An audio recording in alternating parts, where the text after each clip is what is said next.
Damos un segundo a que comience a grabarse la clase.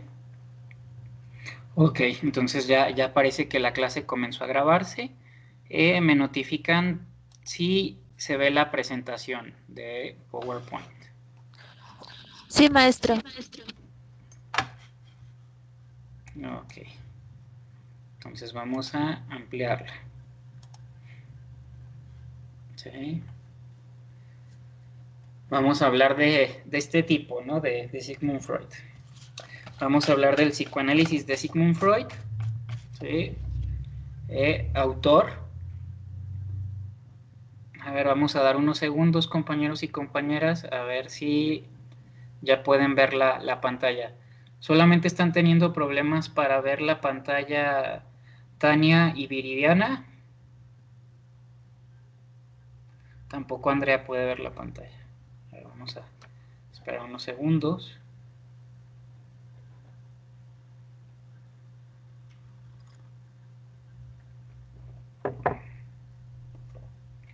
Muchas veces, chicos y chicas, el que no puedan ver la pantalla coincide con su internet, y cómo su internet pues poco a poco va cargando pues la transmisión en vivo, la transmisión online de lo que viene siendo la clase. Entonces esperamos unos segunditos. No, varios no la están pudiendo ver. A ver, vamos nuevamente a recompartir, dejar de compartir pantalla para compartir el audio del equipo.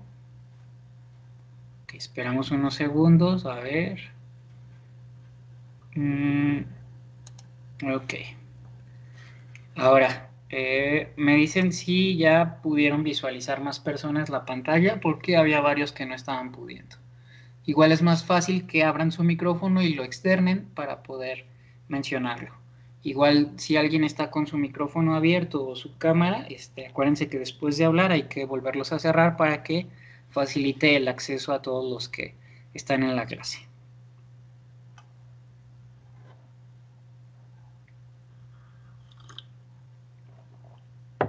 Yo ya veo, profe. ¿Ya lo ve, compañera? Sí. Ok, excelente.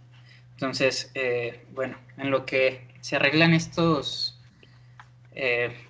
estas fallas técnicas, ¿no? De lo que implica la web, o las clases vía remota, bueno, esperemos que se hayan conectado más de sus compañeros. De igual manera, es importante que se vayan anotando, chicos y chicas, en el chat si alguien se conectó. Entonces vamos a comentar con el psicoanálisis de Sigmund Freud, chicos y chicas, ¿sí? Este autor tan querido, tan controversial, tan seguido, tan descalificado, ¿sí? Sigmund Freud, ¿no? Este autor que nace en 1856, disculpen, y muere en 1939, ¿no? Miren, muere en 1939 cuando pues comienza a darse también toda esta cuestión de la Segunda Guerra Mundial, ¿sale? Entonces vamos a comenzar con este autor, ¿sí? Para su servidor, autor base, ¿sí? Autor que todas las carreras en psicología debieran de llevar, ¿sí? Y profundizar, porque creo que, bueno, no es que crea, permite un mejor entendimiento de la información que a posteriori se va dando, ¿no? Sigmund Freud va a sentar las bases para una psicología diferente, ¿sí? Sigmund Freud va a sentar las bases que van a nadar contracorriente en relación a los sucesos que ocurren en su época a nivel contextual, ¿sale? Y cómo este autor va a ir desarrollando su teoría en relación a los vínculos, las circunstancias, todo lo que acontecerá, ¿sí? A lo largo de su vida, y cómo se va desarrollando su teoría, ¿sale? Entonces vamos a comenzar, ¿sí? Vamos a iniciar hablando de quién fue este autor, chicos y chicas.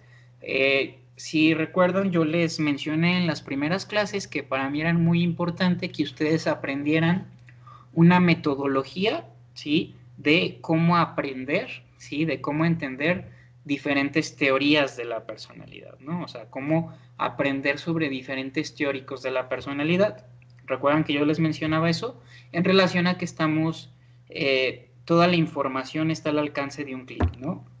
O sea que todo lo que queremos, pues lo tenemos casi siempre al alcance de un clic. Entonces, acceder a la información es muy fácil, pero comprenderla, entenderla, no es lo mismo, ¿sale? Entonces, ¿quién fue Sigmund Freud? Pues fue un médico neurólogo austriaco de origen judío, padre del psicoanálisis, que puede considerarse la primera escuela de psicoterapia, ¿sí? Entonces, al hablar de Sigmund Freud, chicos y chicas, ¿sí? Vamos a hablar de que la leyenda de un Freud en la propia obra freudiana, reinterpretada sin cesar al capricho de especulaciones o construcciones infundadas. ¿A qué me refiero con este párrafo, chicos y chicas? Este párrafo tiene que ver con las palabras, ¿sí? De esta Elizabeth Rudinesco, ¿sí? Esta autora de la cual les hablé, que forma parte de su bibliografía, ¿sí? Que es la autora del libro de Freud en su tiempo y en el nuestro, ¿sí? ¿Por qué esta Elizabeth Rudinesco va a hacer alusión o va a hablar de que Freud y su obra generan muchas controversias? Porque para esta autora, que es además una historiadora, ¿sí? La obra freudiana fue reinterpretada o ha sido reinterpretada sin cesar, ¿sí? A partir de muchas especulaciones, ¿sí? O de situaciones infundadas, ¿sale? Entonces, a partir de lo que esta autora dice, les quiero leer alrededor de 5 párrafos de este libro de Freud en su tiempo y en el nuestro, precisamente de las palabras de Elizabeth Rudinesco, ¿sale? Entonces, presten mucha atención porque les voy a leer a continuación unos cuantos párrafos para que entiendan esto que les acabo de enunciar en el párrafo que se acaba de leer, ¿sale? Entonces dice así: en 1905, en los 3 ensayos de teoría sexual, Freud afirmó que las nodrizas poco censuradas acariciaban los órganos genitales de los niños para adormecerlos. Al tomar conocimiento de esta observación, varios comentaristas imaginaron a posteriori que Mónica había sobado el pene del pequeño Sigmund. Mónica era la nodriza de Sigmund Freud, o como le conocemos popularmente, la nana de Sigmund Freud. Y que ese era, a no dudar, el origen de la pasión de por el estudio de la sexualidad humana. Así se abrió paso a la idea de un Freud que había sufrido abusos de su nodriza, como tantos otros rumores en torno de la vida privada del fundador del psicoanálisis. En su infancia, Sigmund tuvo como compañero de juegos a Paulinia y a John, quienes formaba un trío. 30 años después, en un artículo sobre los recuerdos encubridores, contó que un hombre de 38 años, a quien él había curado de una fobia, había evocado un recuerdo infantil que enmascaraba otro mucho más reprimido. De hecho, en ese texto, Freud ponía en juego sus propios recuerdos para ilustrar su teoría, y el hombre cuya historia daba a conocer no era otro que él mismo. 2 primos y una prima que juegan en un prado, decían, y cada uno de ellos recogió un ramo. Como la niña juntaba la mayor cantidad de flores, los 2 varones, celosos, le arrebataban el ramo. Cuando ella se queja a una campesina que la consuela y le da una rebanada de pan, los varones tiran las flores para ganarse también su parte de la hogaza. Este pan me sabe exquisito en el recuerdo, y con esto se interrumpe la escena. Y unas páginas más adelante, Freud señala el punto de contacto entre el desflorar y el arrebatar las flores. No hacía falta nada más para que algunos comentaristas confundieran realidad y fantasía inconsciente, aprovecharan para afirmar que en su infancia Freud había desflorado efectivamente a su sobrina con la complicidad de su sobrino. La leyenda de un Freud víctima de abusos de su nodriza y violador de su sobrina encuentran su fuente, por lo tanto, como todas las otras leyendas, en la propia obra freudiana, reinterpretada sin cesar al capricho de especulaciones o construcciones infundadas.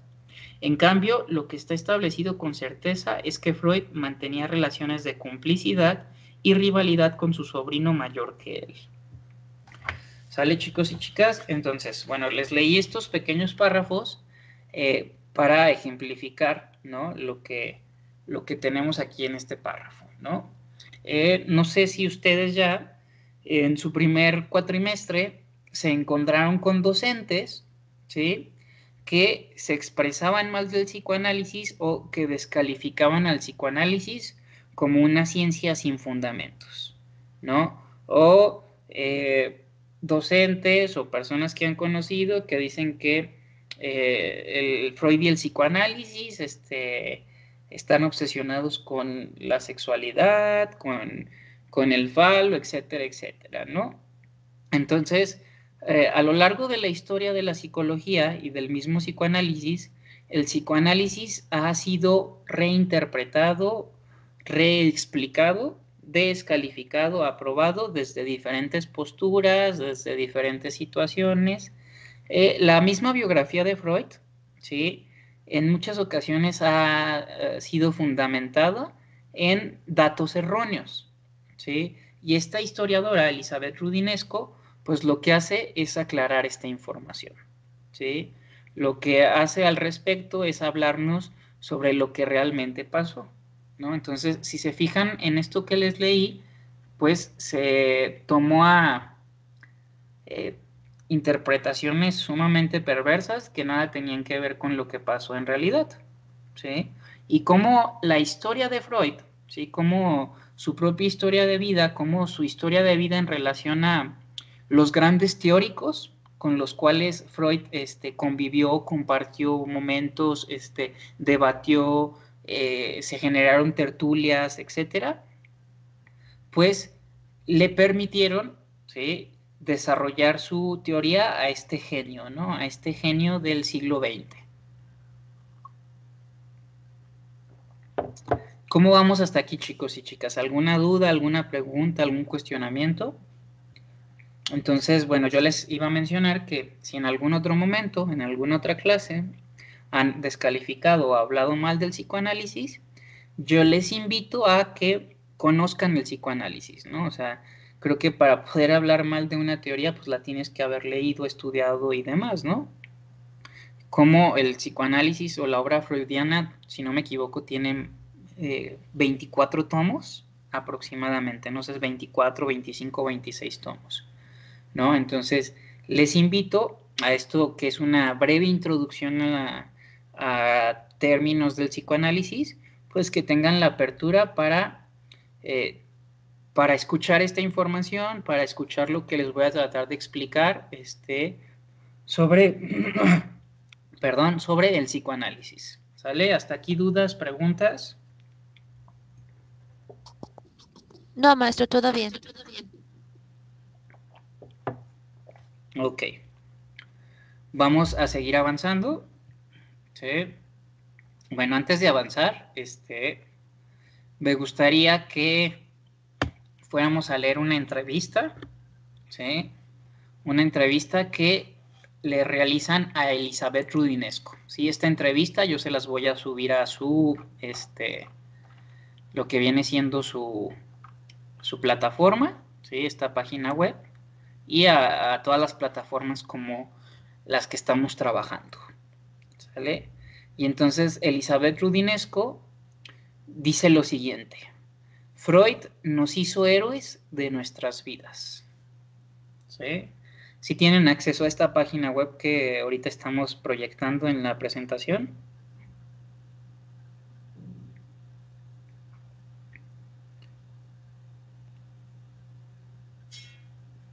Sí. Chicos y chicas. No, profe, yo sigo sin Sí se ver ve. la pantalla. Yo sí la veo bien. Ok, bueno, quienes puedan ver, vayan siguiendo la lectura, y quienes no puedan ver, compañeros y compañeras, vamos a escuchar. Presten atención y escuchen con atención. Traten de mantenerse concentrados, ¿sale? Dice, la gran especialista del psicoanálisis firma una biografía sobre el psiquiatra vienés. En ella desmiente las leyendas y se enfrentará con sus críticos feroces. ¿Sale? Dice, Freud nos hizo héroes de nuestras vidas. Ella es Elizabeth Roudinesco, chicos, quienes puedan ver la pantalla. Esta francesa, historiadora y psicoanalista. Elizabeth Roudinesco. Dice, para escribir este monumental volumen con aires de biografía definitiva, Elizabeth Roudinesco no quiso creerse ni la leyenda negra ni la dorada. Freud en su tiempo y en el nuestro, que es este libro, parte de la voluntad de invalidar las condenas más injustas que suelen pintar al padre de la subjetividad moderna como un simple charlatán. Pero también de las biografías de tono hagiográfico consagradas a este personaje eternamente polémico. Disculpa de Delaceux, Foucault y Todorov, antiguo integrante de la escuela freudiana que fundó Lacan y gran especialista de la historia del psicoanálisis. Roudinesco narra la vida de Freud como si fuera una palpitante novela ambientada en la Viena de la Belle Époque, avanzando hacia su exilio y muerte londinense en los albores de la Segunda Guerra Mundial. En el centro de ese paisaje, la autora sitúa a un hombre que cometió errores y se enfrentó a 1000 contradicciones, pero logró crear una doctrina, a medio camino entre el saber racional y el pensamiento salvaje, entre la medicina del alma y la técnica de la confesión, con lo que logró convertir a los mortales en héroes de tragedia griega. ¿Sale? Y esta es la entrevista.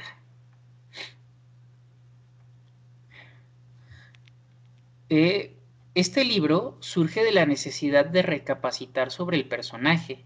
La última biografía sería sobre Freud, que firmó Peter Gay.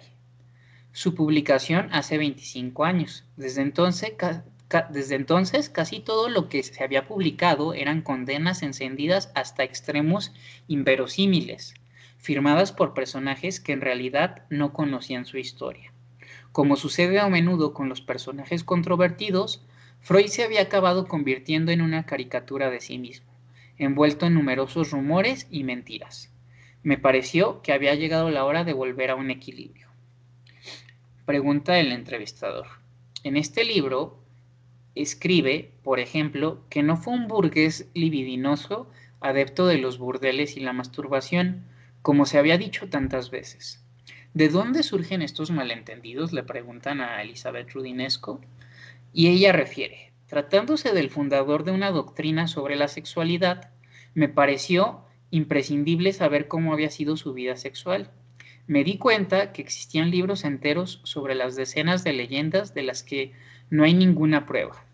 Quisiera dejar claro que nada demuestra que fuera un hombre incestuoso, ni de tendencia fascista, ni un usurero que cobraba el equivalente de 450 euros por sesión, y que ni dejó embarazada a su cuñada ni abandonó a sus hermanas a los nazis. Tampoco fue un hombre misógino, aunque a veces sí paternalista. Otro de los mitos que destruye es el del genio incomprendido. Sostiene que en realidad logró fascinar a sus contemporáneos, a toda una generación obsesionada por la introspección. Respuesta. Su primer biógrafo oficial, Ernest Jones, quiso presentarlo como un genio solitario enfrentado a las masas, pero es una imagen errónea. Es cierto que sus libros fueron objeto de un vivo debate, pero no hay que confundir la polémica con la incomprensión. Por ejemplo, cuando Elias Canetti visitó Viena en 1920, dice que descubrió una ciudad entera persiguiendo a su Edipo. A Freud no le gustaba la polémica, porque era un hombre bastante autoritario y no soportaba el conflicto, aunque a veces lo provocaba él mismo. Pero es falso que fuera un solitario, a menudo trabajó en equipo. Si tienen oportunidad, chicos y chicos, de leer este libro, créanme que es un libro muy bueno, con un lenguaje muy ameno, súper entendible. El entrevistador pregunta, su libro inscribe a Freud en la ebullición intelectual de la Viena finisecular. ¿El descubrimiento del subconsciente fue, en realidad, una aventura colectiva? Por supuesto, respondió Rudinesco. Freud fue un personaje muy vienés, inscrito en una época plenamente europea, en la que el continente se interrogaba sobre sus mitos fundacionales para renovar su identidad. Una dinámica muy acorde con la de Freud, contemporáneo a la emergencia del sionismo y del primer feminismo. Su aportación forma parte de un gran movimiento de emancipación. Empezó queriendo curar la neurosis, pero acabó provocando una liberación aún mayor. Pero también es cierto, como dijo Stefan Zweig, que la burguesía de la Belle Époque estaba tan concentrada en la introspección que no supo ver venir la Primera Guerra Mundial, ni la irrupción del nacionalismo, ni la miseria del pueblo que les rodeaba. Hablar del psicoanálisis, chicos y chicas, y hablar de Freud es retomarnos a la Belle Época de la Viena, ¿sí? Del siglo XX, ¿sí? Que se gestaba a finales del siglo XIX. ¿Y por qué hablar de Viena como una época bella, no? Porque Viena va a representar, chicos y chicas, lo que en su momento representó Grecia y los griegos, ¿sí? Recuerdan que con Grecia y los griegos surge un montón de filósofos, surge la ciencia, la física, las matemáticas, ¿no? O sea, es una época de mucho auge en lo científico, ¿sí? Y Viena, a finales del siglo XIX y lo que viene siendo inicios del siglo XX, pues va a representar, chicos y chicas, precisamente, ¿sí? Lo que viene siendo este auge cultural, ¿sí? Este auge cultural en cuanto a los intelectuales, a la narrativa, a la poesía, mucho auge cultural se vivía en Viena, ¿sí? Muchos intelectuales.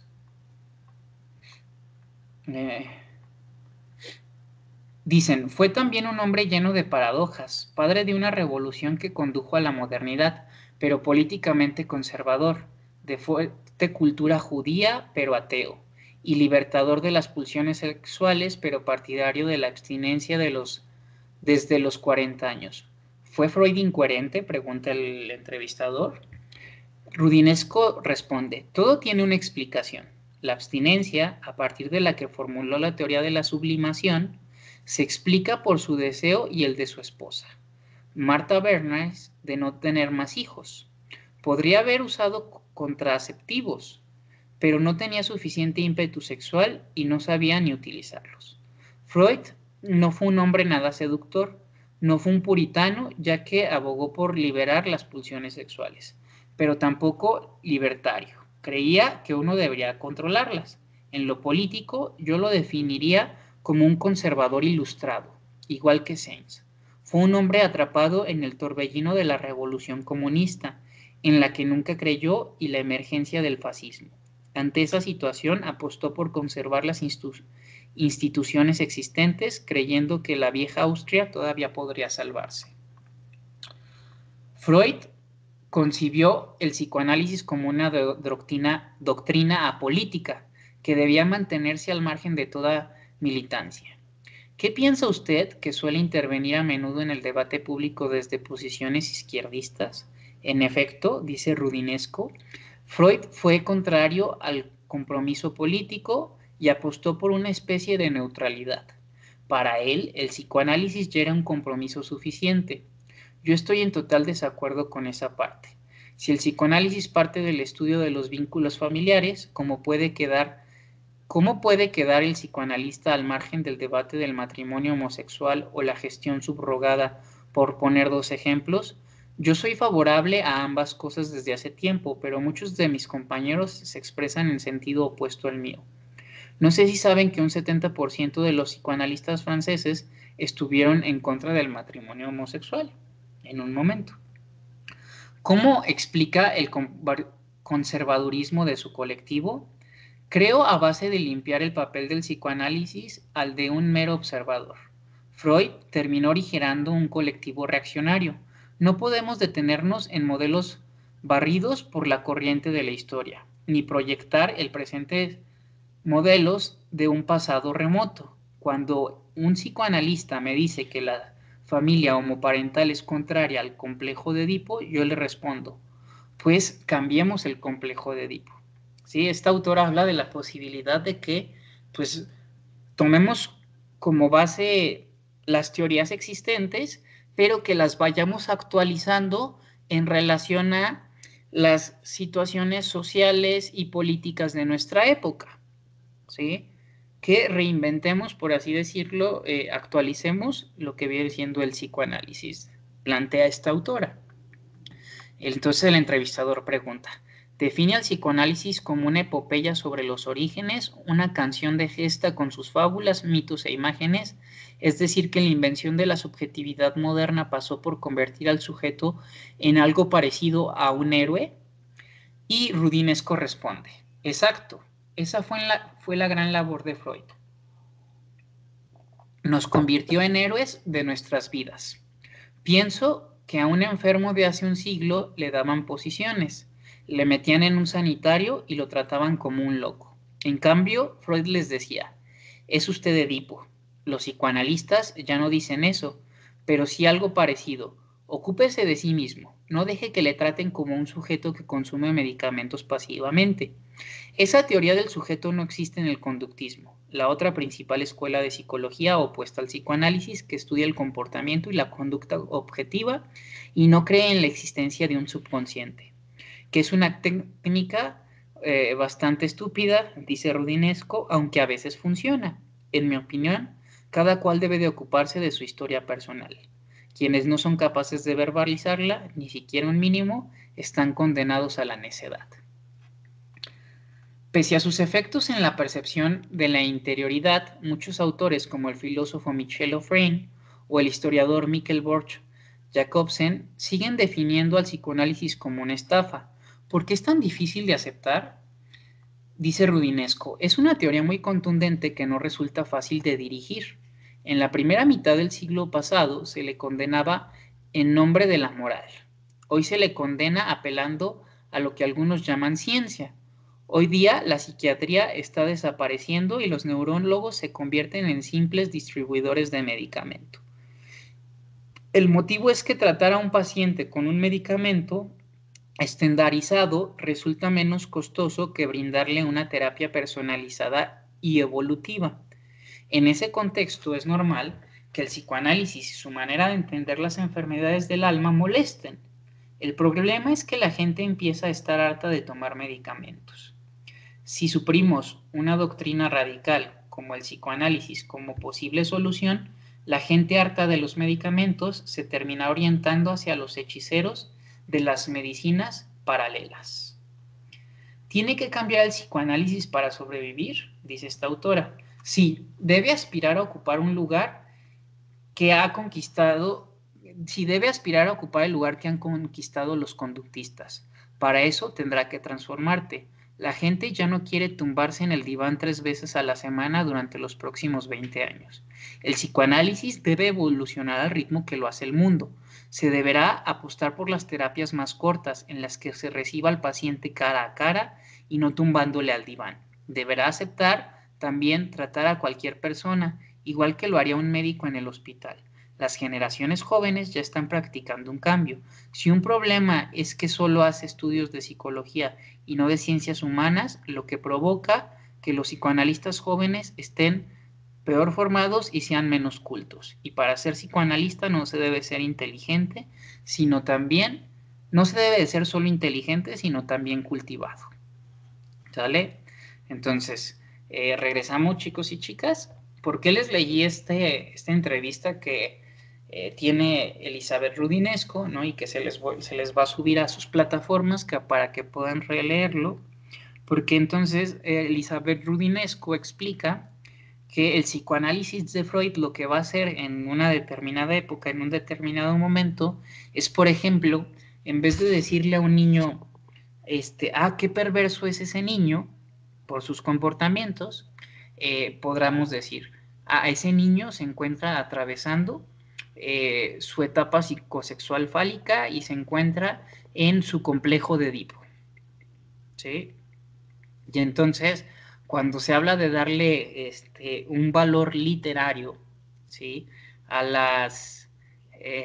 los conflictos, a los problemas de comportamiento en los humanos, ¿sí? de personalidad, pues Freud va a posicionar a la enfermedad humana, ¿sí? como un intento, ¿sí? de adaptación a la realidad, ¿sí? como una adaptación al contexto, a la familia, al lugar donde te encuentras, ¿sí? y cómo interactúas con esa realidad, ¿sí? y cómo a partir de esa realidad surgen deseos, trabas, posibilidades, limitaciones, etcétera. ¿Sale? Entonces, si tienen oportunidad, chicos, hay que volver a leer este artículo cada uno ustedes de manera individual para que lo analicen, para que lo estén estudiando, para que lo estén complementando con la información que vamos explicando. ¿Cómo vamos hasta aquí, chicos y chicas? ¿Alguna duda para poder regresar con la presentación? Ninguna, maestro.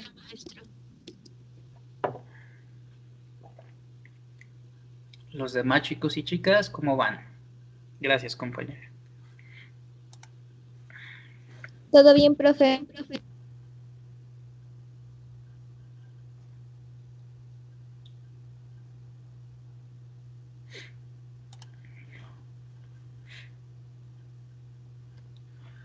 Ok, bueno, ¿por qué quería introducirlos a lo que es esto que vamos a ver del psicoanálisis con estas lecturas, tanto del libro de Elizabeth como de su entrevista? ¿Sí? Vamos a hablar de los comienzos e influencias de lo que va a ser el psicoanálisis, chicos y chicas, en relación a lo siguiente. ¿Sí? Vamos a leer el primer párrafo que dice: fue durante la estancia en el Salzburg-Trier cuando se conocieron Jean-Martin Charcot y Sigmund Freud. ¿Sí? Y partimos de lo que viene siendo, ¿sí? Una época en la que Freud va a Francia a continuar su formación como médico, ¿sí? En la que Freud está llevando a cabo esta formación. Y permítanme, ¿sí?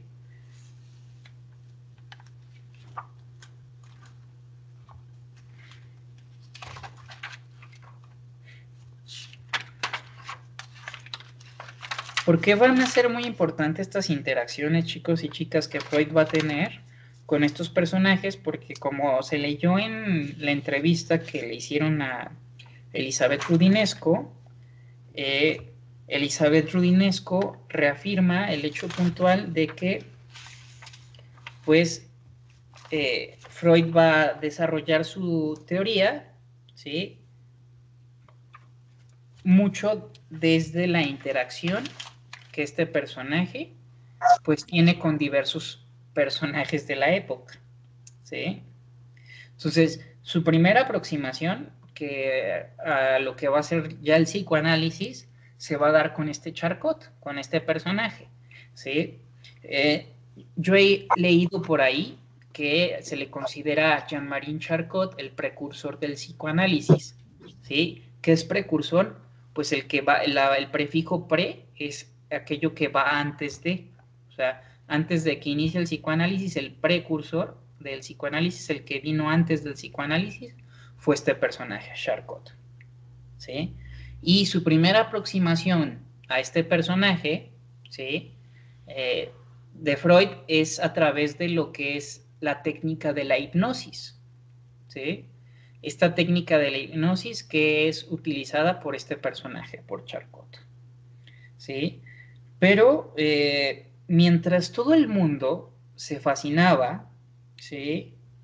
por lo que, o se asombraba con lo que Charcot hacía con la hipnosis, Freud prestaba atención a cosas que los demás no veían, chicos y chicas, ¿sí? ¿Cómo es que Freud prestaba atención a cosas que los demás no veían? ¿Sí? O sea, todo el mundo se fascinaba con la hipnosis, ¿no? Y decían, órale, qué impresión, qué eficiente es la hipnosis, chalala, chalala. Y cuando Freud veía eso, se preguntaba cosas, ¿sí? Y entonces una de las primeras preguntas que Freud se va a hacer cuando tiene esta aproximación a la hipnosis es, ¿por qué las personas no se acuerdan de la hipnosis? ¿A qué se refiere con esto, chicos y chicas? Que cuando las personas entraban en un estado hipnótico, cuando salían de ese estado hipnótico, Freud se percataba de que cuando la persona estuvo en ese estado, ahora que ha salido, por así decirlo, de ese momento, no se acuerda de lo que pasó mientras estuvo en hipnosis, ¿sí? No recuerda qué fue lo que aconteció, no recuerda qué fue lo que pasó. Entonces Freud decía, ¿por qué las personas no se acuerdan de que estuvieron o de lo que ocurrió mientras estuvieron en hipnosis? Decía Freud, ¿existirá una segunda mente? ¿Sí? Freud se planteaba esto, ¿por qué no me puedo acordar? ¿No? ¿O por qué las personas no se acuerdan de esto? ¿Sí? ¿Existirá un espacio en la cabeza de recuerdos que no recuerdo? O sea, ¿existirá un espacio en la cabeza de recuerdos que no recuerdo? ¿Sí? Estas fueron sus primeras aproximaciones, chicos y chicas, ¿no? Esto que Freud se comenzaba a preguntar, ¿no? Un sujeto bastante crítico, ¿no? Súper observador, ¿no? Que se preguntaba cosas como estas a partir de la interacción que tenía con este personaje. ¿Vamos hasta aquí, chicos y chicas? Y entonces, ¿por qué esta interacción, por qué estas preguntas? Pues le van a permitir a Freud desarrollar su teoría. Porque cuando Freud se pregunta sobre aquellos recuerdos que nos recordamos, ¿no?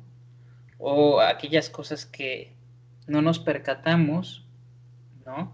Pues va a decir, ¿habrá una mente inconsciente? ¿Sí? ¿Sí? ¿Habrá un basurero de aquellos recuerdos que no recordamos?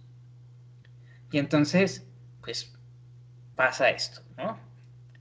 Después de Charcot viene una segunda interacción con este Breuer, ¿sí? Con este Breuer, que es otro de los personajes de la Belle Época, con el que aprende, ¿sí? Sobre los estudios de la histeria, ¿sí? Con el que trabaja sobre los estudios sobre la histeria, ¿sí? Y como Freud va a terminar dándole un significado diferente a la histeria, ¿sí? La histeria que en esa época se consideraba que tenía que ver con un problema en el útero, ¿sí? O sea, algo que le pasaba exclusivamente a las mujeres, ¿sí? Cuando Freud se da cuenta que no tiene que ver con algo biológico, que no tiene que ver con el útero de las mujeres directamente, ¿no? Se le quita esta connotación de que la histeria es meramente algo que le ocurre a las mujeres. Y además de su estudio sobre la histeria, que tiene que ver con este Breuer, con este otro personaje con el cual interactúa, también con este Breuer aprende que sobre el método catártico, ¿sí? Sobre cuál es el método catártico, ¿sí? Es este método a través del cual una persona habla sobre aquello que le duele, sobre aquello que teme, sobre aquello que le lastima, y cómo al hablar de aquello que le duele, le lastima, etcétera, o sea, cómo aquello de lo que habla genera una emoción, y el desborde de la misma emoción, ¿sí? O sea, la expresión de aquello que estoy sintiendo, ¿sí? No sé si ustedes popularmente han oído hablar, es que tuve una catarsis, ¿sí? Es que fui a un curso de coaching donde nos llevaron a muchos momentos catárticos, ¿sí? Que desde diferentes teorías, como por ejemplo la psicoterapia gestal, se habla de que catarsis sin conciencia no sirve de nada, ¿no? O sea, cuando no resignificamos aquella experiencia catártica que tuvimos, no hay como mucha diferencia, ¿sí? Entonces, cuando hablamos de esta interacción que va a tener con Breuer, pues Freud va a observar cómo Breuer, ¿sí?, era un personaje que escuchaba a sus pacientes. ¿Sí? Estamos hablando como médicos, chicos y chicas, ¿eh? Era un personaje que escuchaba a sus pacientes y se percató cómo es que cuando sus pacientes hablaban de aquello que sentían, ¿sí?, en ocasiones sus síntomas se desaparecían, o se iban, o se disminuían, ¿no? O había una mejora notable, ¿no? Entonces, pues Freud decía, achis, ¿por qué pasa esto? Por así decirlo, ¿no? Y se lo cuestionaba, ¿no? Se lo preguntaba. ¿Cómo es que esta mujer, después de que habló de, no sé, por así decirlo, lo infeliz que es su vida de pareja, se desapareció su síntoma, ¿no? Y entonces, pues va a ser otro personaje muy importante, al igual que muchísimos, ¿no? Que muchísimos personajes. Pero estos personajes, pues, forman parte de el comienzo a corto y mediano plazo de lo que va a ser la teoría del psicoanálisis, ¿sí? Y tenemos a un tercer personaje, ¿sí? Wilhelm Fleiss, ¿sí?, que era un personaje con el que Freud intercambiaba cartas, ¿sí? Con el que intercambiaba cartas. Bueno, antes de ir a Wilhelm Fleiss en relación a Breuer, Freud se percata, ¿sí?, que nosotros podemos recordar cosas a partir del método catártico, ¿sí? Que nosotros podemos recordar cosas a partir de que tenemos una descarga catártica, ¿sí? A partir de que tenemos catarsis. Y entonces, cuando hablamos de, bueno, ya pasando a Wilhelm Fleiss, ¿sí? Wilhelm Fleiss fue un personaje con el que Freud intercambiaba cartas, ¿sí? Al que Freud le escribía y le contaba, y ahora me di cuenta de esto, y ahora en mi teoría voy en esta parte de investigando esto, desarrollando tal tema sobre mi teoría, ¿no? Y entonces hay un libro, ¿sí? Que está carísimo, lo acabo de ver en Amazon hace un par de días. Creo que las cartas que Freud le escribió a Wilhelm Fleiss, lo vi en Amazon que cuesta como $90, algo así, ¿no? Que bueno, seguramente es un libro que vale la pena, si en algún momento tienen la posibilidad de comprarlo, ¿verdad, chicos y chicas? Entonces, ¿qué significa esta correspondencia que Wilhelm Fleiss y Freud tenían, ¿sí? Donde se escribían cartas, donde se retroalimentaban sobre la información? No recuerdo ahorita el nombre exacto del libro, compañera. Algo así como las cartas entre Freud y Wilhelm Fleiss, algo así, pero ahorita que termine la clase, checo en Amazon cómo se llama el libro y se los escribo por aquí, en el chat. Pero, ¿qué pasa cuando Fleiss y Freud se escriben cartas? ¿Sí? Cuando hablamos de este suceso o de este acontecimiento que ocurre entre Freud y Fleiss, se podría decir de una u otra manera que al parecer Fleiss fue el psicoanalista de Freud, ¿sí?, en su discusión epistemológica, ¿sí? O sea, a través de sus cartas, Freud le expresaba lo que sentía, lo que iba desarrollando respecto a su teoría, ¿sí? Y entonces Freud se va a dar cuenta de algo, ¿sí? O Freud va a desarrollar algo en su teoría que se llama el término de la transferencia, ¿sí? Que cuando hablamos de la transferencia, hablamos de aquello que siente el analizado sobre su o de su analista, ¿sí? Y pues podríamos hablar de que esto ocurre de manera recíproca porque hay algo que se llama contratransferencia, ¿sí? Que es aquello que el analista siente hacia el analizado. Y cuando hablamos de la transferencia y cuando hablamos de la contratransferencia, es también el peso de la transferencia es poderoso, ¿sí? Porque es aquello que el paciente o el analizado está sintiendo por su analista, que puede ser utilizado en favor de la terapia o en favor del análisis psicoanalítico, ¿sí? Como aquello que me ocurre con el paciente o como aquello que le ocurre al paciente conmigo, ¿sí? Genera una dinámica en el análisis o como le llamamos en la actualidad en la terapia, ¿sí?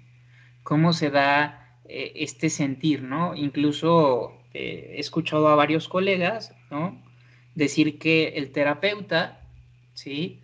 Es el papi bueno y la mami buena del paciente, ¿sí? A nivel simbólico, ¿sí? En relación a lo que se va gestando en la terapia, ¿no?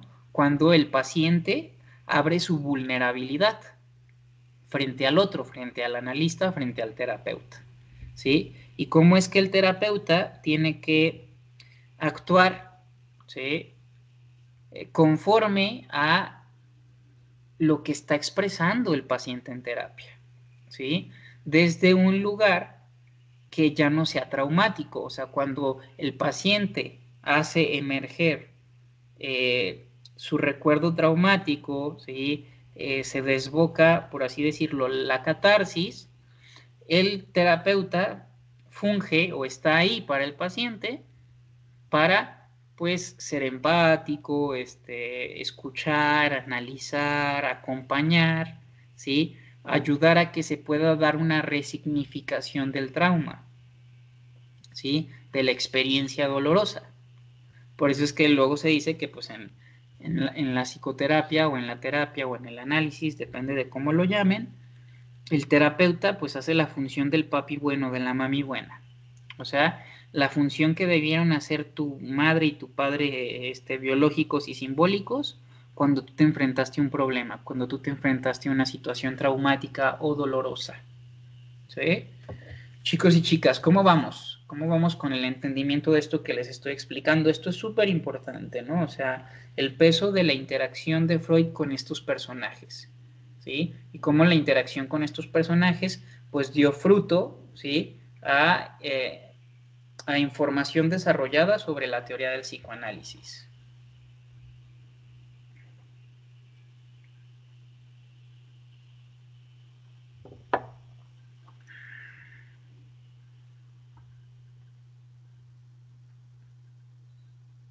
¿Sí? Muy bien, chicos y chicas. Entonces, vamos a avanzar, seguimos avanzando con lo que es nuestra presentación. ¿Sí? ¿Alguien ha visto esta película, chicos y chicas? Si no me equivoco, esta película se llama Glass.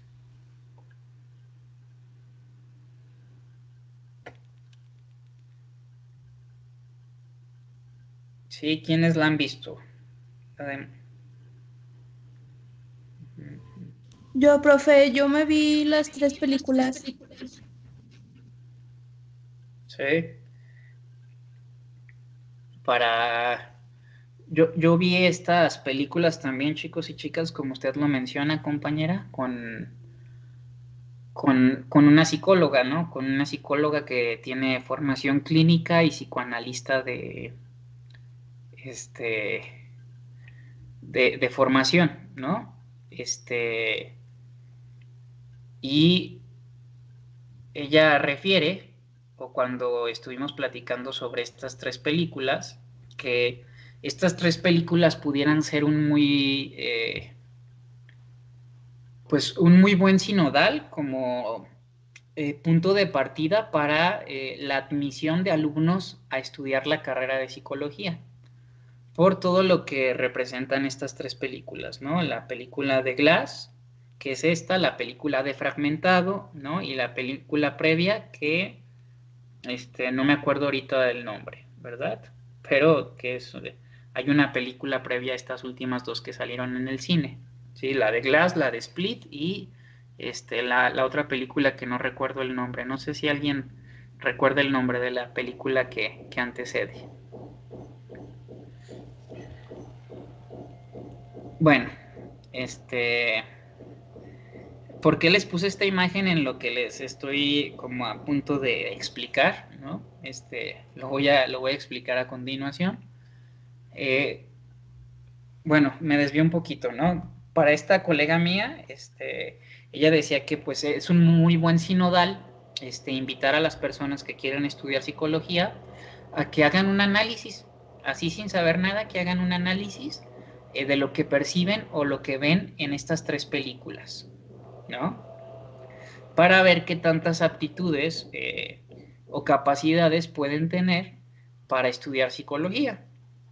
Y bueno, ahorita les voy a explicar a continuación. Efectivamente, Emilia, muchas gracias por la información. La primera película se llama El Protegido, efectivamente. Entonces, cuando hablamos del psicoanálisis, podemos hablar que la representación del pasado es una representación del presente, ¿sí? La teoría del psicoanálisis establece que todos los traumas que nosotros tenemos, chicos y chicas, todos nosotros tenemos traumas porque el psicoanálisis, o como se dice popularmente, Freud nos hizo a todos neuróticos. ¿Por qué Freud nos hizo a todos neuróticos? Pues porque si no somos neuróticos, pues o somos psicóticos o somos perversos, ¿no? Entonces, más adelante, cuando avancemos en la teoría, vamos a ver las tres diferencias vamos a ver las diferencias entre la neurosis, la psicosis y la perversión, ¿sale? Pero, bueno, les voy anticipando ahorita esto. Cuando hablamos de ello, ¿sí? Cuando hablamos de que la representación del pasado es una representación del presente, se habla de que todos nuestros traumas que nos vuelven neuróticos se generan, ¿sí? O se dan de los 0 a los 7 años, de los 0 a los 5, 6, 7 años. Y que después de eso, nosotros como adolescentes, como adultos, etcétera, nos posicionamos en situaciones, ¿sí? Donde revivimos, ¿sí? Donde se representan nuevamente nuestros traumas, ¿sí? Nuestras situaciones en las cuales adolecemos, en las cuales tenemos carencias, etcétera, ¿no? Entonces, por eso dice que la representación del pasado es una representación del presente. ¿Por qué? Porque, por ejemplo, hablando de síntomas, de situaciones donde una niña crece en un hogar donde hay violencia familiar. Y entonces, a causa de la violencia familiar que una niña vive en casa con papá y mamá, entonces esta niña crece y desarrolla algo que se llama indefensión aprendida, ¿sí?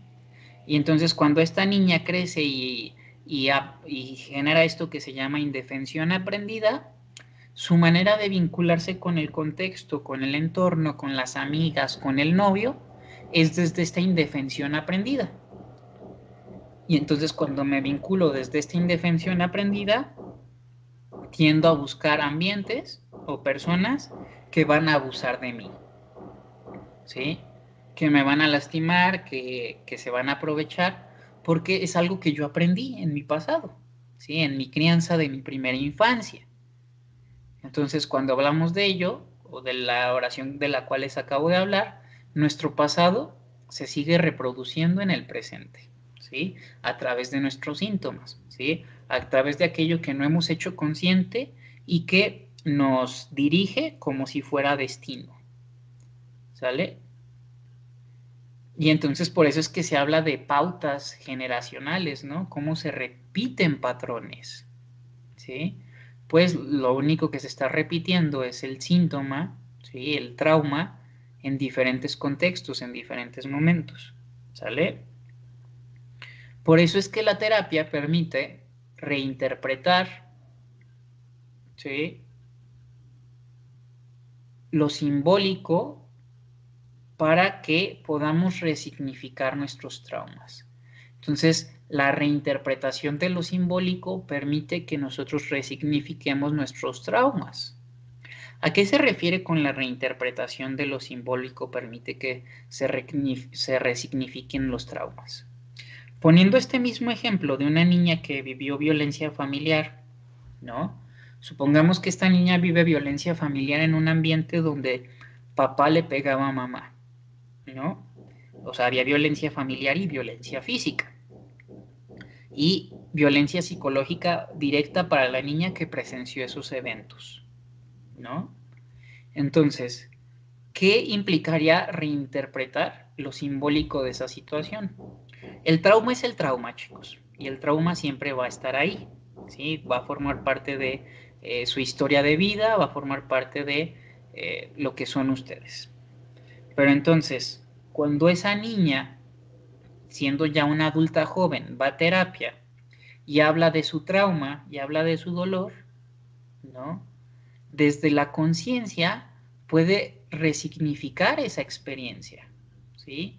Darle una nueva interpretación y entonces, por ejemplo, comprender la historia de su madre, donde su madre también vive violencia con sus propios padres, y entonces cómo su propia madre es una mujer que ha sido víctima de violencia y su primer agresor fue su padre y su madre, y entonces desde ese lugar pues también aprendió indefensión aprendida, y entonces desde esta indefensión aprendida pues no fue capaz de defenderse de su padre, digo de su pareja, y a su vez no pudo defenderla a ella como hija, ¿no? De la situación.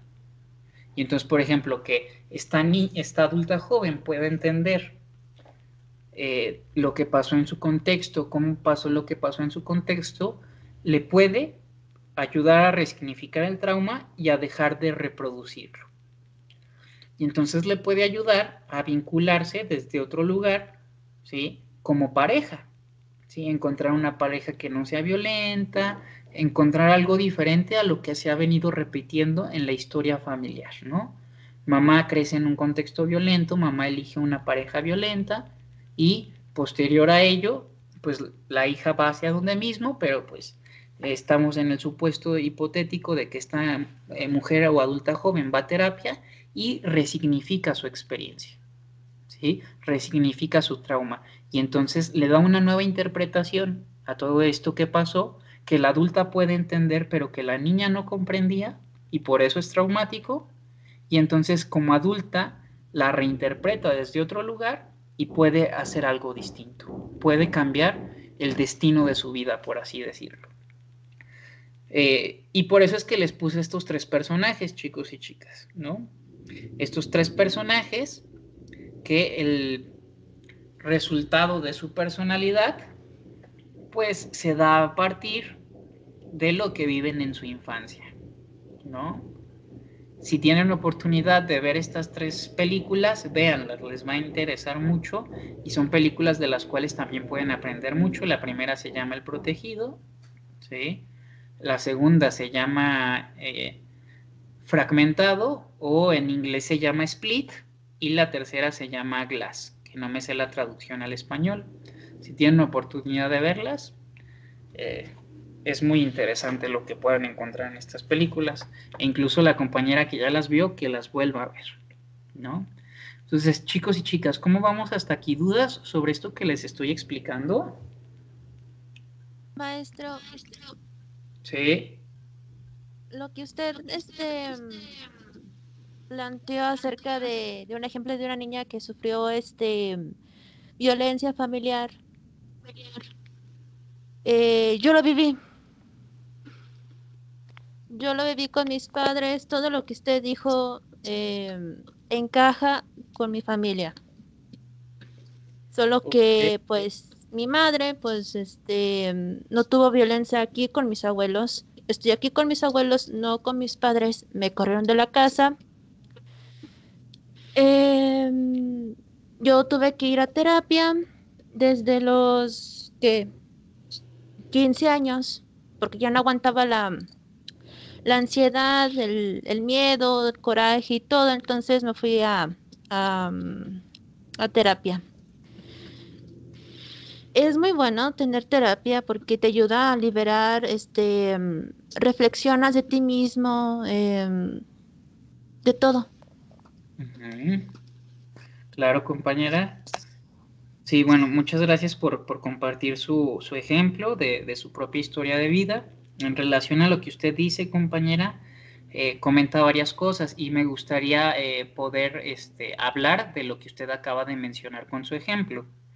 Usted habla de que, por ejemplo, a usted le tocó vivir eso con sus papás, pero que usted considera que su mamá no vivió esa violencia con sus papás. Y entonces, no es que su mamá haya vivido la misma violencia que usted vivió o que ustedes vivieron en su propia familia núcleo. Es que la violencia, compañera, se disfraza de muchas maneras, ¿no?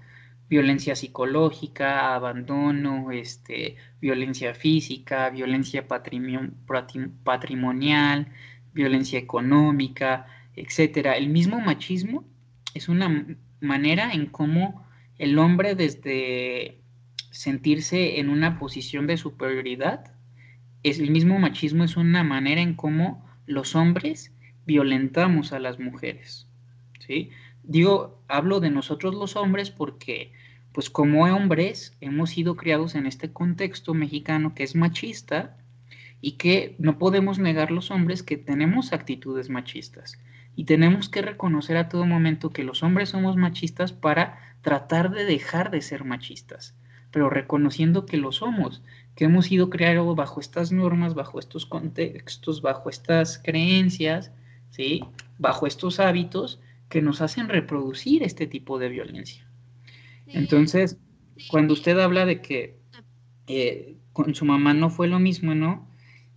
Habría que revisar la historia de vida de su mamá, ¿sí? Habría que revisar por qué su mamá eligió una pareja así, ¿sí?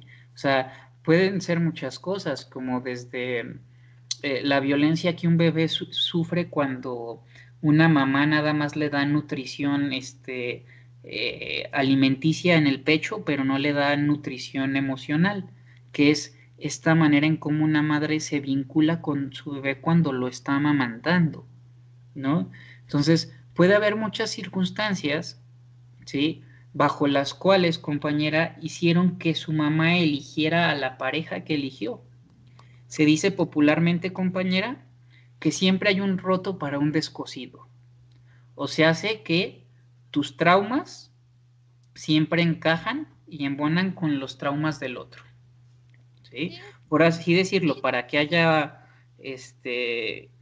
por así decirlo, es un ejemplo nada más, para que haya alguien, para que haya una masoquista, hay un sádico, por así decirlo, ¿sí? O sea, embonan los síntomas, ¿sí?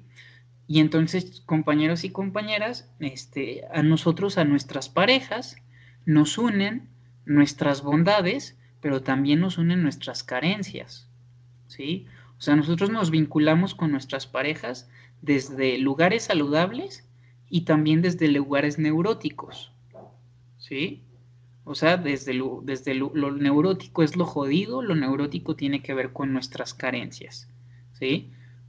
Con nuestros apegos inseguros, nuestros celos, nuestras reacciones, etcétera, etcétera.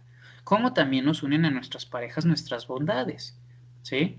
Pero esta frase es como muy acertada, esto de que siempre hay un roto para un descosido, porque lo que te une a una pareja, ¿sí? Tiene que ver con tus síntomas y también con tus bondades. No sé si me explico, compañera. Entonces, bueno, usted ya fue a terapia y usted hizo una historización de lo que vivió, de lo que ha pasado, ha reinterpretado o resignificado sus experiencias dolorosas y traumáticas. Su mamá, no sé si ha ido a terapia, si no pudiera ir para ella ya nunca. comprender por qué eligió a la pareja que eligió. No, nunca fue, no le interesó la psicología. Claro. Pues porque también muchas veces, compañera, enfrentarnos a nuestros fantasmas, enfrentarnos a nuestros demonios, a lo que nos ha dolido en la vida, es algo fuerte, ¿sí? Es algo doloroso y como lo explicaré en las diapositivas posteriores, la naturaleza humana tiene que ver muchas veces o nuestra naturaleza humana tiene que ver con que nosotros buscamos situaciones, acciones, momentos que generen placer y por naturaleza rehuimos al dolor. E ir a terapia, ir a un análisis, pues muchas veces es ir a enfrentarte a ese dolor. Sí, eso ¿Sí? sí. O incluso muchas veces decimos que en la terapia hay decisiones que son dolorosas pero saludables. ¿Sí? Y muchas veces no estamos dispuestos a pagar el precio de las decisiones dolorosas, pero que implican salud o bienestar, y pues seguimos vinculándonos desde posturas o lugares neuróticos, donde aunque evitamos cierto dolor, al evitar ese dolor, producimos más malestar, ¿no? Sí. Pero nos encontramos en negación, que es algo de lo que también vamos a hablar, la negación, que es un mecanismo de defensa, del cual vamos a hablar y vamos a profundizar más adelante cuando entremos con los mecanismos de defensa. Muchas gracias por lo que acaba de compartir, compañera. No, de nada. ¿Sí? Chicos y chicas, esto es algo que no mencioné cuando se hizo el encuadre con el grupo, cuando el encuadre de nosotros como grupo, como una comunidad que somos el grupo de segundo A en la materia de teorías de la personalidad 1, pero hay dos situaciones, chicos y chicas. Una es, si yo les llego a hablar de un paciente mío, del cual no les diré su nombre, del cual no les diré su edad, del cual no les diré nada más que les diré el paciente X de 20 y tantos años, en terapia tal, manifiesta tal. O sea, si yo les llego a poner ejemplos de pacientes, obviamente anónimos para cuidar la identidad de nuestro consultante, es muy importante, chicos y chicas, que todo lo que aquí hablemos tiene fines académicos y que todo lo que aquí hablamos queda aquí, ¿sí? Queda entre nosotros como grupo, ¿sí? Ustedes como grupo tienen que generar esta resiliencia, tienen que generar esta confianza entre ustedes, ¿sale? Entonces, si yo hablo de un caso de terapia, es discreción total, por favor, chicos y chicas. ¿Sí? Aguascalientes es un rancho, todos se conocen, entonces lo que en la clase se habla, en la clase se queda. Fuera de la clase no se puede comentar. De la misma manera, si un compañero o una compañera, como lo acaba de hacer, expone cuestiones de su historia de vida, de su propia vulnerabilidad, también pido mucho respeto, ¿sí? Y pido mucha discreción y confiabilidad, ¿sí? Lo que acaba de platicar su compañera en estos momentos queda entre el grupo, ¿sí? Queda entre nosotros, ¿sí? Y aquí sí soy muy inflexible. Si yo sé que alguno de ustedes anda comentando, anda hablando, si yo sé que, por ejemplo, la compañera, no sé, Carla, le dice a Leslie, oye, Leslie, no manches lo que dijo la compañera sobre su historia de vida, qué fuerte, chalala, chalala. O sea, si yo me llego a enterar que alguno de ustedes está hablando fuera de la clase de algo que compartió uno de sus compañeros, están reprobados en automático, ¿sí? Desde ahorita tenemos que gestar, desde ahorita ustedes tienen que aprender a ser personas éticas, ¿sí? Psicólogos éticos, que es algo que carece mucho Aguascalientes. No hay ética en sus psicólogos. Sus psicólogos no van a terapia, sus psicólogos son abusivos, etcétera, etcétera. No. Que le caiga el saco a quien le caiga, ¿verdad? Pero sí les pido, chicos y chicas, mucho respeto, ¿eh? ¿Sí? Y con eso no escatimo.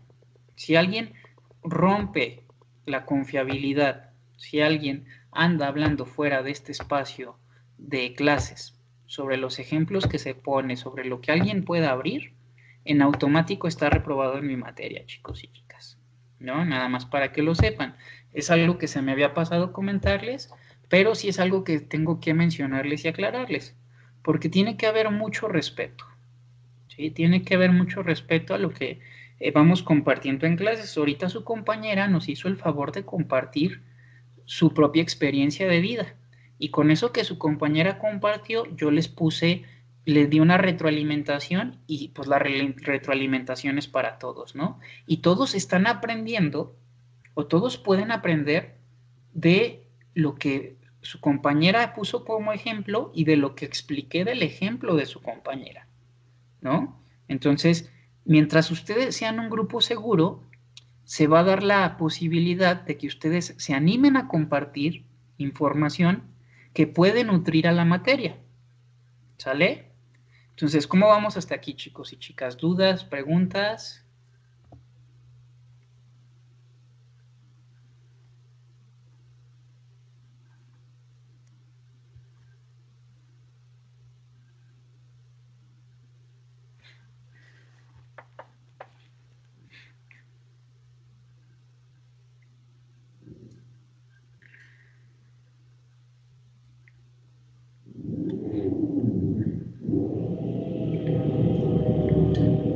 Bueno, veo que aquí por el chat están contestando, ¿sí?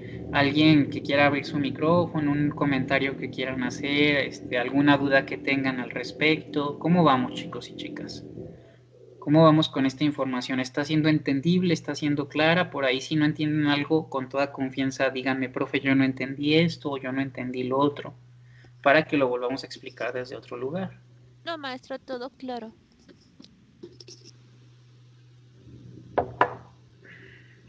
Sí. En relación a lo que la compañera acaba de compartir, el psicoanálisis se plantea que lo que más pesa es la palabra del paciente, ¿sí? Porque lo que el paciente dice se lo está diciendo a sí mismo también, ¿no? Y entonces, siguiendo el ejemplo de la compañera, por ejemplo, el que la compañera pueda hablar de su historia de vida, ¿sí? Que pueda hablarlo y compartirlo al grupo, eso quiere decir que tiene la capacidad de hablarlo y decirlo ya desde un lugar desde donde a lo mejor ya no resulta traumático, ¿no? Porque entonces dice, yo ya fui a terapia, hablar en terapia me ayudó, yo en su momento estuve muy desesperada, viví tal frustración, miedo, dolor, enojo, rabia, etcétera.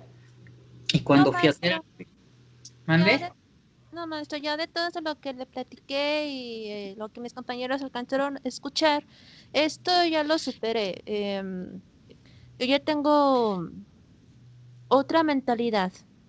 Sí, Lo sí, que, a lo que me refería, compañera, es que lo que usted pudo haber sentido en algún momento, todas estas emociones que ejemplifiqué, miedo, enojo, rabia, frustración, tristeza, etcétera, o sea, lo que usted pudo haber sentido en algún momento, ahorita que lo platican con nosotros, ¿sí?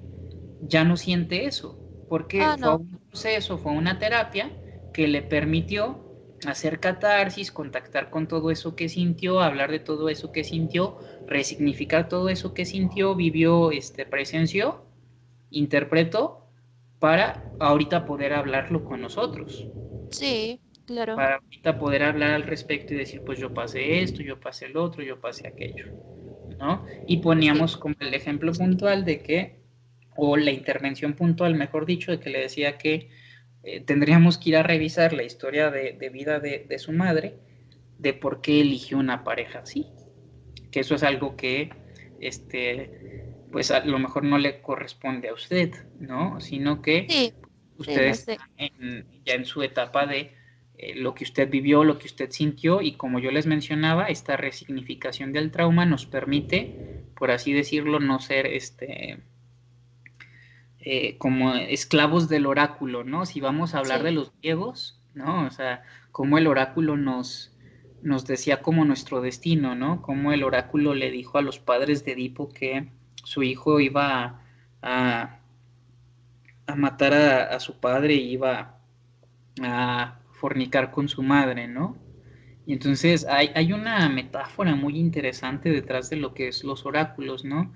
Que es como esto que se planteaba la tragedia griega respecto al destino, ¿no? Entonces el psicoanálisis plantea que una manera de poder romper con el destino, ¿no? Es precisamente entrando en un análisis para poder romper con aquellos patrones, ¿no?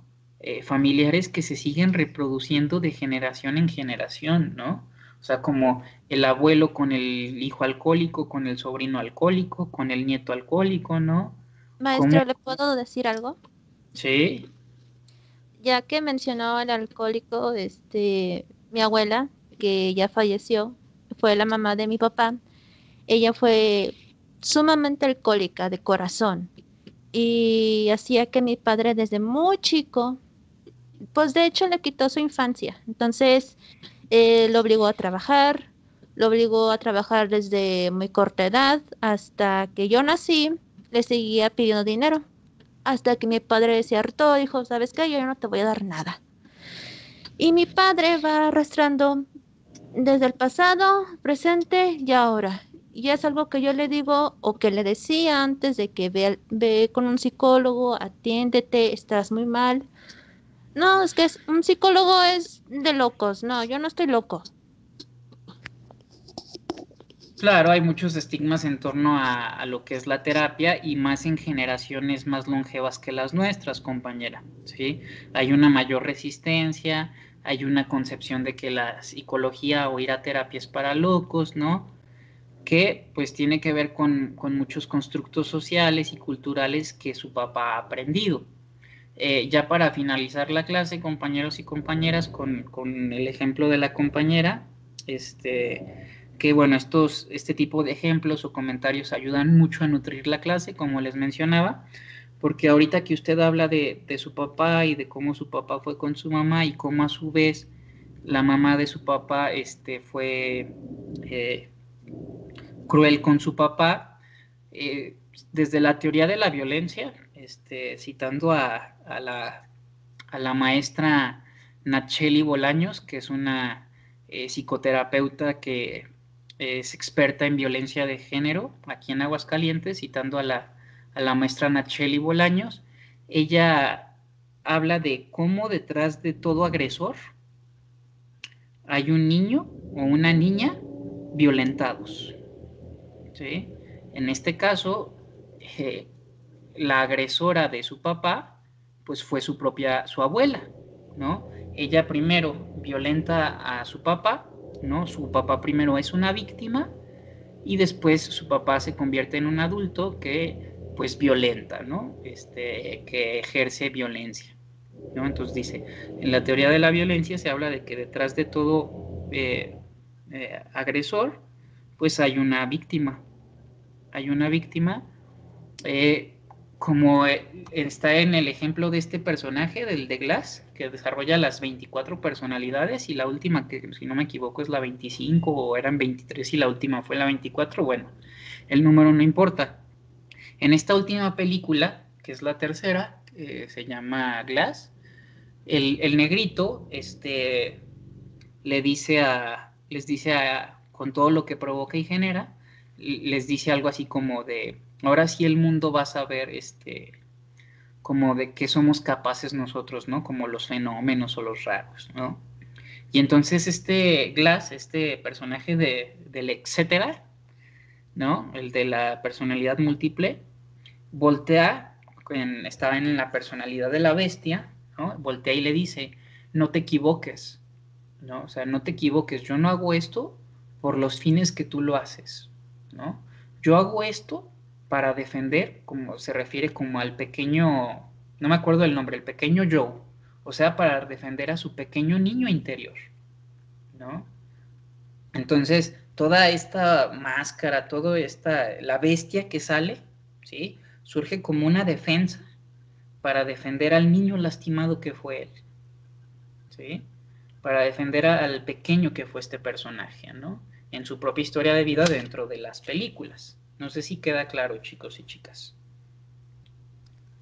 Sí, muy claro, maestro.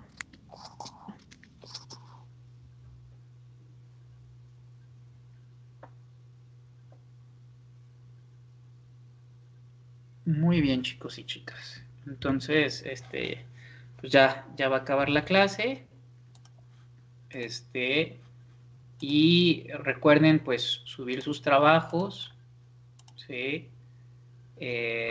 Sus trabajos que tienen como fecha límite el día de hoy. Miren, aquí vamos al cuadro sinóptico de la primera semana y al momento hay 15 trabajos subidos.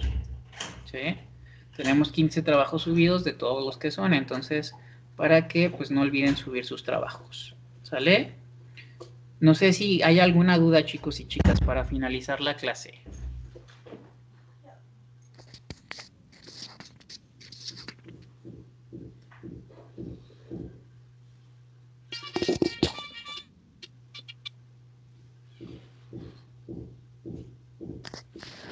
Maestro, yo tengo una duda. Sí. De la segunda tarea, no sé si vaya a haber un cambio o algo así. Sí, mañana les digo en qué va a consistir la segunda tarea, ¿sale? Perfecto, gracias. Sí, para la tarea de la semana número 2, mañana les digo cómo se va a evaluar.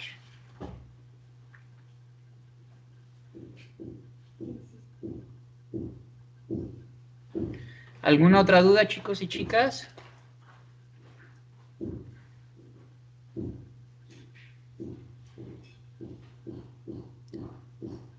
Ok, entonces ya para finalizar la clase, si alguien todavía no ha anotado su nombre, anótelo por favor, ¿sale? En el chat para pasarles lista. Nada más es necesario que se anoten una sola vez. Yo voy al chat y voy revisando uno por uno.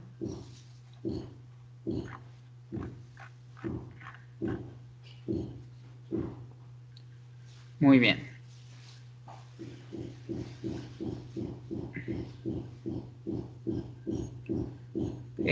No, compañera, no incomoda. Estamos en una carrera que tiene que ver precisamente con esto, ¿no? Que acaba de ocurrir ahorita en la clase. Entonces, al contrario, le agradezco a todos su empatía, su escucha activa y su confianza para poder hablar de este tipo de cosas.